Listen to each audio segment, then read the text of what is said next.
ভালোবাসার মানুষের সাথে কথা বললে দিনের পর দিন রাতের পর রাত শেষ হয়ে যায়, বোঝাই যায় না। কিন্তু মা বাবার সাথে কথা বলতে গেলে 5 থেকে 10 মিনিট, তারপরে আর ভালো লাগে না। এরকম তো অনেকেই আছে যারা সপ্তাহে কি মাসে একবার মা বাবাকে ফোন করে, তাও 2-4 মিনিট কথা বলার পরে ভালো লাগে না তাদের। এটা বাস্তব কথা। যেখানে আপনার ভালোবাসা থাকবে সেখানে আপনি কথা বলা বলুন, তাদের সাথে আড্ডা ইয়ার্কি সব কিছু দিয়ে আপনার ভালো লাগবে।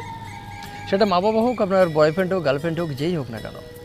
ঠিক তেমনি আমরা আমাদের কাজের ক্ষেত্রে যদি আমি আমার ভালোবাসার কাজটাকে চুজ করতে পারি, সেটা করি, তবে সেখানে আমি অনেক বেটার ফিল করি।